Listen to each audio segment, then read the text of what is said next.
Hello guys, how are you doing? I hope you're all doing well.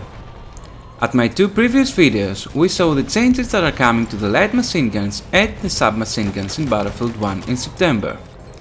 In case you missed the videos, I will leave the links in the description down below.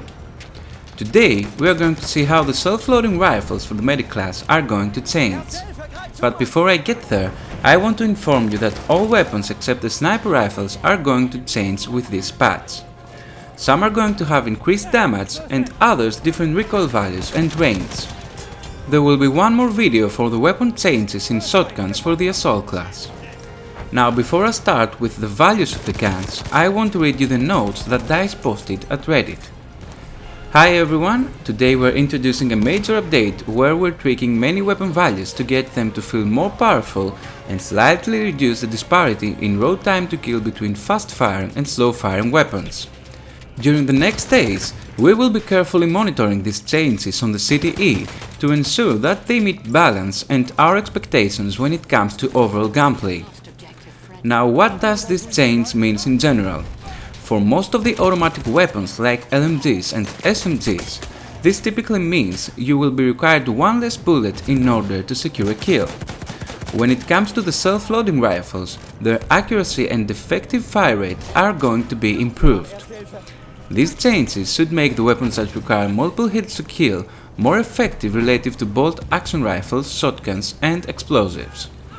This should get most of the weapons to reach a time to kill closer to that of Battlefield 4 and allow players with great weapon control and mechanical skills to have a better chance dealing with multiple enemies and coming out victorious of a duel, even if they start with the health disadvantage.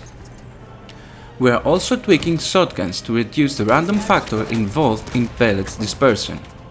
So, now let's move on to the medic class and specifically to the self-loading rifles. Before I start, notice that the values are not final and they are being tested at the moment I upload the video, and changes may going to happen. So all of the self-loading rifles are getting improvements to accuracy and range. The standing aimed accuracy of all SLRs has been improved, along with increases in damage drop-off ranges for most of their bullets. These changes are made in order to differentiate the SLRs from the LMGs in range. Also, the spread increase per shot is now half for all the SLRs. So, all the SLRs for the medic class will now have a minus 0.03 to standing ADS minimum spread, as well as 0.1 spread increase per shot from 0.2 that was before. Also, most of the SLR bullets will now have increased range. So the above changes are for all the rifles I'm going to refer to, and I won't mention them again for each rifle as the changes are the same for all of them. Starting with the RSC, we only have one change, but it's very critical. The 2-hit kill range is now 70 meters from 47 that was before the patch. And that makes the RSC now even more powerful within 70 meters, cause the time to kill with this weapon, if you are accurate, is now very fast. The next group of weapons sharing the same ammunition is including the SL1906, the SL1916, the Mondragon and the General Liu rifle. All these weapons are having two critical changes. The damage drop-off start distance as well as the damage drop-off end distance is now increased by 50%.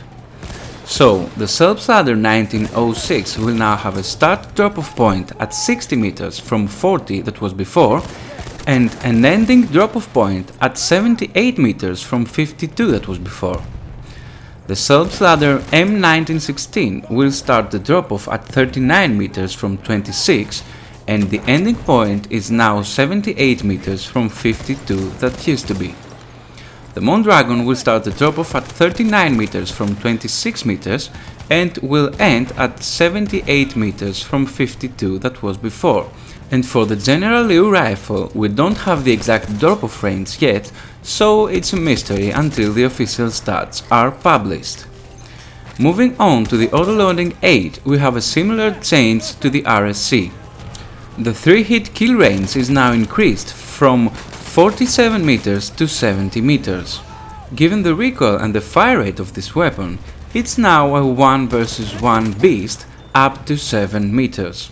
Very interesting, this one. The extended version of the autoloading 8 will now have an increased 3-hit kill range from 17 meters up to 20 meters, as well as the 4-hit kill range from 27 meters up to 30 meters. So it's 3 meters for both close and further range. Next one is the M1907, my favorite SLR in game, and it has similar changes to the autoloading extended. The 3-hit kill range is now 30 meters from 27 that was before, and the 4-hit kill range is now 47 meters from 36 that was before, so it gets buffed a little bit more at further ranges. I like this, buffing my favorite SLR can only be good. The last one is the SLR you start the game with, the Sei Rigotti, and will now have a 3-hit kill range from 36 meters to 45 meters. So the damage values of the SLRs are still the same, and DICE didn't change any of these, but they all got buffed at range and accuracy.